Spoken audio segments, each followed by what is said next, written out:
What causes one of the most common complications of stroke?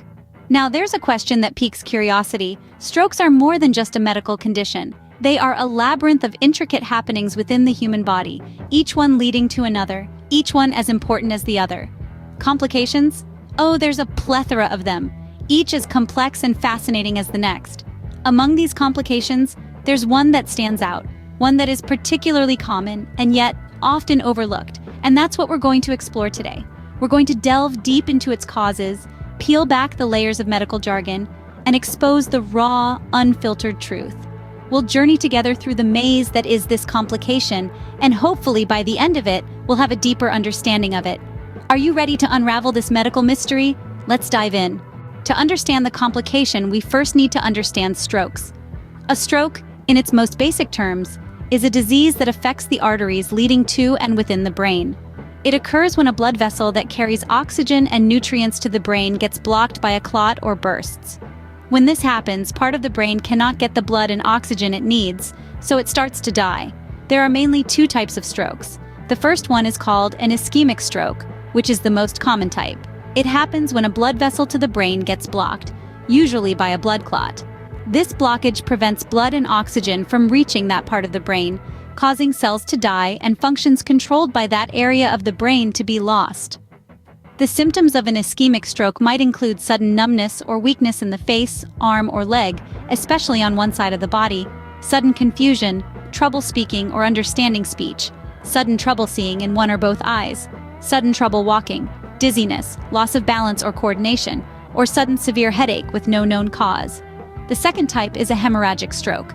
This type of stroke occurs when a blood vessel in the brain bursts, spilling blood into the areas around the brain cells.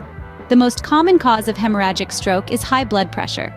Symptoms of a hemorrhagic stroke are very similar to those of an ischemic stroke, but they may also include a sudden severe headache, nausea and vomiting, neck stiffness, seizures, sudden changes in mental state or consciousness, such as sleepiness or unconsciousness. It's imperative to remember that stroke is a medical emergency. Every second counts, as the longer a stroke goes untreated, the greater the potential for brain damage and disability. Now that we know what a stroke is, let's explore one of its most common complications. The complication we're focusing on today is post-stroke cognitive impairment. This is a condition that occurs after a stroke, affecting the cognitive abilities of a person. It's like an uninvited guest that moves in after the main event of a stroke, often settling in unnoticed until it begins to reveal its presence in subtle and sometimes dramatic ways. Imagine your brain as a bustling city, with information highways connecting different districts. A stroke is akin to a natural disaster, disrupting the smooth flow of traffic.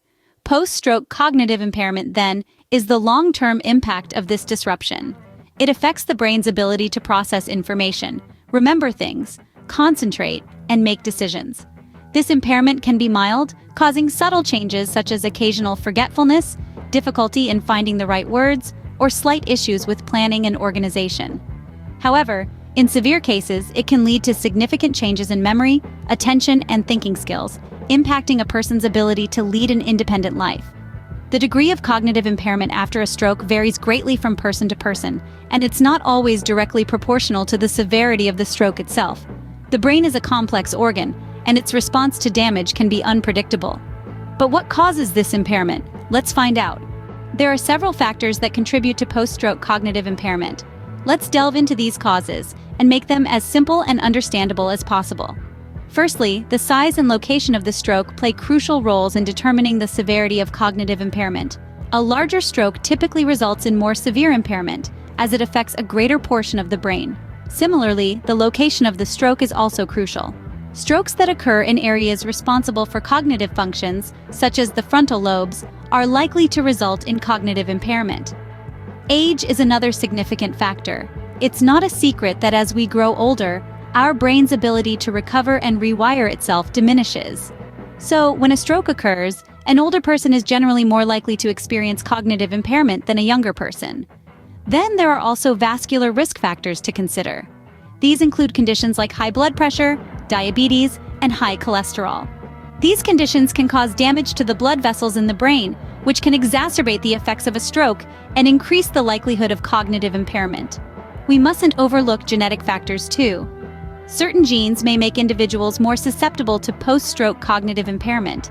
For instance, individuals with a variant of the gene APO, known as APO4, have been found to be at a higher risk of developing cognitive impairment after a stroke.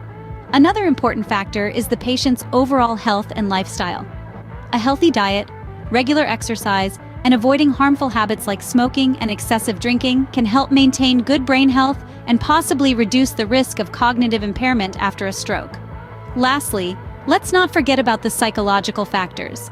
Depression, anxiety, and high levels of stress can all contribute to cognitive impairment. This just goes to show the importance of mental health in our overall well-being.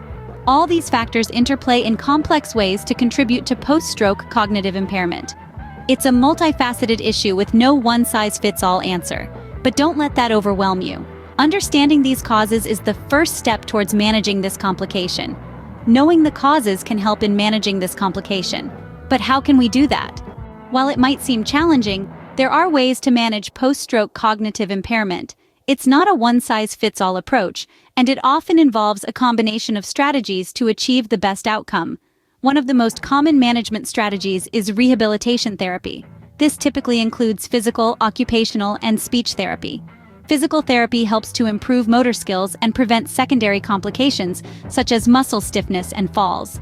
Occupational therapy, on the other hand, focuses on improving daily living skills, such as dressing, cooking, and even managing finances. Speech therapy is vital for those who have difficulties with communication or swallowing. Medication can also play a crucial role in managing post-stroke cognitive impairment. Certain drugs can help control symptoms and slow cognitive decline. It's important to note that medication should always be used under the guidance of a healthcare provider, as each person's situation is unique. Lifestyle modifications are another key component in managing cognitive impairment post-stroke. Regular physical activity, a balanced diet, adequate sleep, and abstaining from harmful substances such as tobacco and excessive alcohol can all contribute to overall brain health. Finally, support from family, friends, and healthcare providers is integral to managing post-stroke cognitive impairment. The journey can be challenging, and having a strong support system can make a significant difference. This can range from emotional support to assistance with tasks and decision-making. In summary, managing post-stroke cognitive impairment involves a comprehensive approach, combining rehabilitation therapies, medication, lifestyle modifications, and support from loved ones and healthcare providers. Remember, early detection and management can significantly improve quality of life. Strokes and their complications can be daunting, but knowledge is power. We've navigated the complex landscape of strokes, unveiling that one of the most common complications is post-stroke cognitive impairment, a condition that can significantly impact the quality of life. The causes of this impairment are multifaceted, stemming from the initial stroke's location and severity, the individual's age, and pre-existing health conditions.